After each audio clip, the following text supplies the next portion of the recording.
पूरी जिले में एक काफ़ी दिल दहला देने वाला मामला निकलकर सामने आ रहा है मढ़ियाऊ थाना क्षेत्र के जयरामपुर गांव से, जहां पर पति पत्नी और एक पूरे परिवार को चंद मिनटों के अंदर ही तबाह होता देखा। 5 शवों को पुलिस ने बरामद किया और 5 को पोस्टमार्टम के लिए भेज दिया गया। पर सबसे ज़्यादा हैरान कर देने वाली बात तो ये थी कि हत्यारा कोई और नहीं था, घर के अंदर ही छुपा बैठा था। पुलिस के मुताबिक देखने से लग रहा है कि तीनों बच्चों की हत्या गला दबा कर की गई है, जबकि महिला के सिर पर कोई किसी भारी वस्तु के प्रहार का निशान नहीं देखा जा सकता है। नवडिया थाना क्षेत्र के सैलानपुर गांव निवासी प्रेम शंकर विश्वकर्मा के 2 पुत्रों में छोटा पुत्र, जिसका नाम नागेश विश्वकर्मा बताया जा रहा है, जिनकी उम्र 37 साल थी, घर से कुछ दूरी पर बने हुए एक थाना क्षेत्र के गांव में रहता था। पास में ही उसके परिवार से जुड़े कुछ और लोग भी रहते थे। बुधवार सुबह चचेरे भाई सोनू ने नागेश के घर का दरवाजा बंद देखा तो वह बुलाने लगा। दरवाजा खटखटाया लेकिन कोई हरकत नहीं हुई। अनहोनी की आशंका पर सोनू ने धक्का मारकर दरवाजा खोला और अंदर चला गया। अंदर का नजारा देखकर वह सुन्न रह गया। घर के अंदर चारपाई व बेड पर तीनों मासूमों की लाशें पड़ी हुई थी। निकिता जो कि 11 साल की थी, आयुषी 3 साल की, आदर्श 8 साल का व नागेश की पत्नी राधिका 35 वर्षीय का शव पड़ा हुआ था। सबके शव के पास फंदे से लटका हुआ नागेश लटक रहा था। ये देखकर सोनू वहां पर चीखने चिल्लाने लगा, शोर मचाता हुआ बाहर निकला।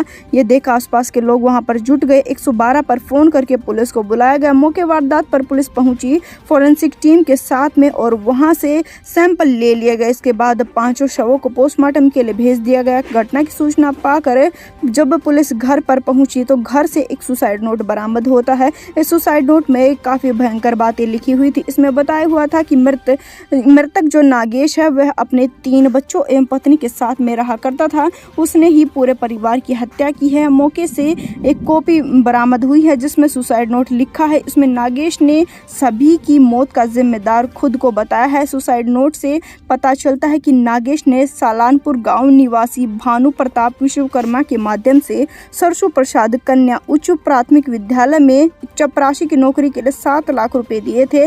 पर चपरासी की नौकरी के लिए जो 7 लाख रुपए दिए, काफी समय के बाद में भी न तो उसे नौकरी मिली और न ही पैसे वापस मिले। इससे नागेश तंग आ गया था और उसने ऐसा कदम उठा लिया। मृतक नागेश के भाई जो है उनके अनुसार स्कूल संचालक शिव आश्रय सिंह और भानु प्रताप विश्वकर्मा के खिलाफ मामला दर्ज कर लिया गया है और दोनों को हिरासत में ले लिया गया है। एक साथ दरवाजे से उठी 5 लाशें तो सबकी आंखें नम हो गई।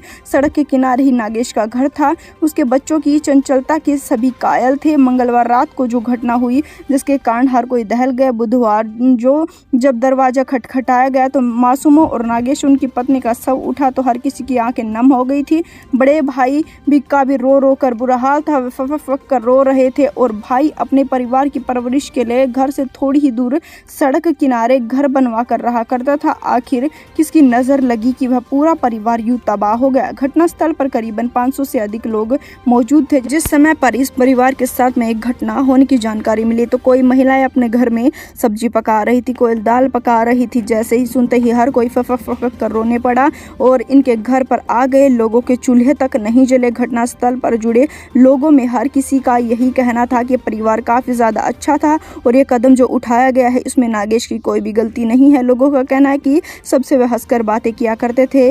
नागेश आखिर अपने बच्चों का गला कैसे घोट सकता है। वह अपने परिवार पर जान छिड़कता था। दोनों बच्चियां और एक लौते बेटे को जान से ज्यादा चाहता था।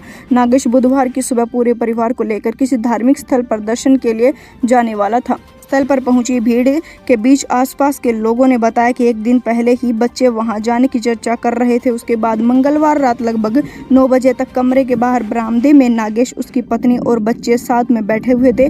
पूरा परिवार ठीक नजर आ रहा था। अचानक ऐसा क्या हुआ कि रात में इतनी बड़ी वारदात को अंजाम दे दिया गया, या किसी को समझ नहीं आ रहा। इस वारदात को अपने दोस्तों, मित्रों और फैमिली के साथ जरूर शेयर करें। अगर आपने हमारे फेसबुक पेज को फॉलो नहीं किया है तो फेसबुक पेज को फॉलो करें, लाइक करें, चैनल को सब्सक्राइब करें। हम आपसे मिलेंगे एक बार फिर से। धन्यवाद।